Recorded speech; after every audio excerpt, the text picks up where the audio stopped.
Welcome back to Headlines. It is Monday, September 23rd. I'm Wes Austin, and these are today's top stories. The Justice Department has released a letter written by Ryan Routh, the man who attempted to assassinate former President Trump at his golf course in Florida. The letter was found in a box that Routh delivered to someone several months prior to the assassination attempt, which the witness didn't open until they heard that Routh was suspected in the attack. So he gave them a box and they just took it without reading it? I hope they at least gave him that "you can't keep storing your stuff here" speech. In the letter, Routh said this: "This was an assassination attempt on Donald Trump, but I failed you. I tried my best and gave it all the gumption I could muster." He gave it all the gumption he could muster? It sounds like he's auditioning for Little House on the Prairie. I'm glad he didn't also gird his loins, or who knows what would have happened. He also said in the letter, "It is up to you now to finish the job. I will offer $150,000 to whomever can complete the job." That'll be a tough decision to make when you don't know what the CIA is offering.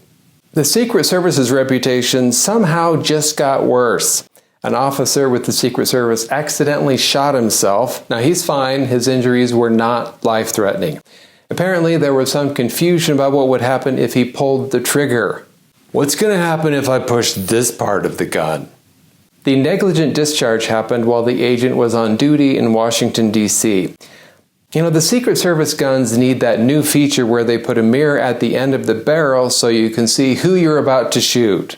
This incident has led to a new Secret Service protocol. Before you shoot, make sure it's not you.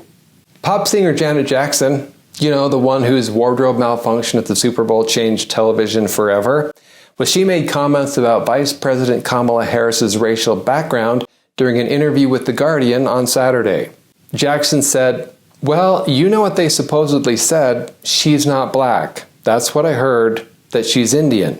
The interviewer corrected Jackson by explaining that Harris is both black and Indian, and Jackson responded, "Her father's white. That's what I was told." Let's cut Janet some slack. If your brother went from black to kinda white, you might have a broader understanding of race, too. An apology was issued on Jackson's behalf, but later it was discovered that the apology was not authorized. So I have no idea if Janet's sorry or not sorry. But you still can't find that wardrobe malfunction on YouTube, from what I've been told. A union that represents agents from the IRS just endorsed Kamala Harris. Endorsed by the IRS?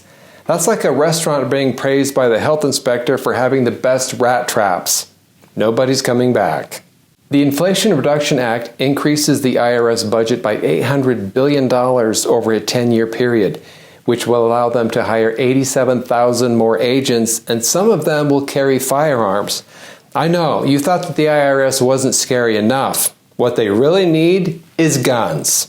Endorsing Kamala Harris is the IRS's way of saying, "We've got big plans for your paycheck."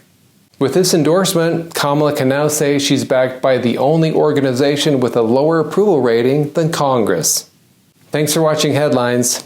I'm Wes Austin. Good night.